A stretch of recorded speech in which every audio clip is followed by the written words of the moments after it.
आज जुमा है। जुमा से पहले मुझको मोहल्ले से, इस इलाके से ज़िम्मेदारान का फ़ोन आया कि यहाँ पर कोई बाहर के ऑफिसर आए हैं। अब वो कौन है, क्या है, पता नहीं।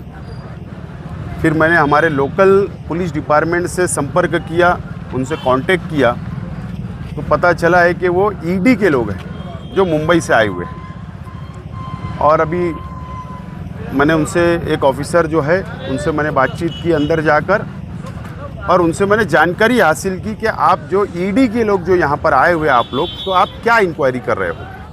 क्या कोई रुपया पैसे का कोई समझ में आ रहा है कि कोई प्रॉपर्टी का मामला समझ में आ रहा है? तो उन्होंने साफ तौर पर कहा है कि जन्म दाखिले का मामला है, हम उसकी इंक्वायरी करने के लिए यहाँ पर आए हुए हैं। और जो तवाब, जो म्युनिसिपल कॉरपोरेशन का कर्मचारी है, उनके परिवार के लोगों से मैंने अंदर यही कहा कि इन लोगों को मदद करिए, इन लोगों को जो भी मालूमात चाहिए हमको मदद करना है।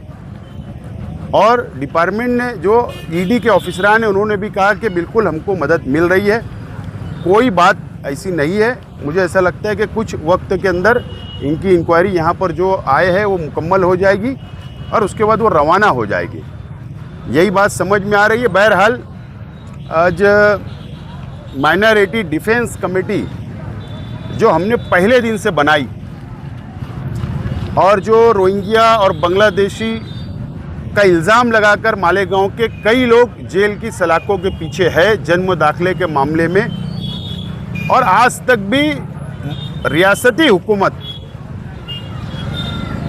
एक भी रोहिंग्या बांग्लादेशी के मालेगांव में उनको मिला है या एक कागज़ का टुकड़ा भी नहीं बता सकी। और मुझे लगता है ये नाकामी को छुपाने के लिए एसआईटी को कुछ नहीं मिला, सरकार को कुछ नहीं मिला, और उसको छुपाने के लिए अब दूसरी एजेंसी को इसमें इन्वॉल्व किया गया, ऐसा मुझे लगता है। ऐसा बिल्कुल हम लोगों को शक है। और मालेगांव शहर को बदनाम करने के लिए ये सभी इंक्वायरी हो रही है, ऐसा मुझे शंका आशंका है।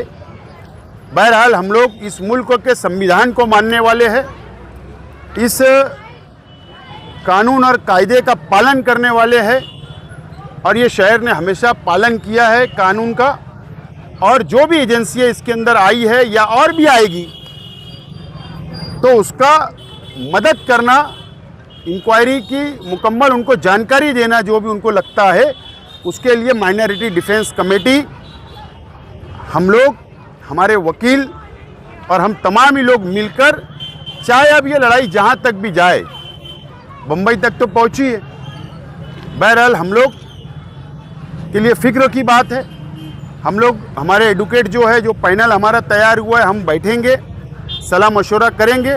बहरहाल आज मुझे कुछ कहना कि अभी अंदर इंक्वायरी क्या हो रही है, क्या कार्रवाई होगी, मैं नहीं बोल सकता जब तक ऑफिशियल तौर पर ईडी की तरफ से कोई प्रेस रिलीज नहीं जारी होती। ईडी के साथ साथ आयकर विभाग भी बढ़ जाएगी मालेगांव शहर की, ऐसा आपको लग रहा है? नहीं, आयकर विभाग के लोग, इनकम टैक्स के लोग तो मुझे नहीं नज़र आ रहे हैं। बहरहाल हो सकता है कि अगर अंदर इंक्वायरी का कुछ पार्ट उनका होगा तो वो जानकारी तो वही दे सकते, मैं नहीं दे सकता हूँ। बहरहाल मुसीबतें तो बढ़ रही है शहर के अंदर, और ये धीरे धीरे और मज़ीद बढ़ रही है। और ये सिर्फ और सीधा मरकज़ी हुकूमत और रियासती हुकूमत और मालेगांव को सिर्फ टारगेट करने का काम किया जा रहा है। और मालेगांव ने इससे पहले भी बहुत झेला है, अब आदत पड़ गई है, लेकिन हम लोग संविधान के तहत ऐसे लोगों से लड़ने की तैयारी हमारी अपनी है। गांव में और जगह भी है ऐसा मुझको एक फ़ोन आया है कि गजाला जो लेडी जो बंद है, वो भी म्युनिसिपल कॉरपोरेशन की कर्मचारी है। जो खबर आई है, उनके रिश्तेदार का मुझे फ़ोन आया था, उन्होंने कहा कि मेरे तक भी आए थे और मुझसे एड्रेस पूछ रहे थे, हो सकता है उनके घर भी वो गए होंगे।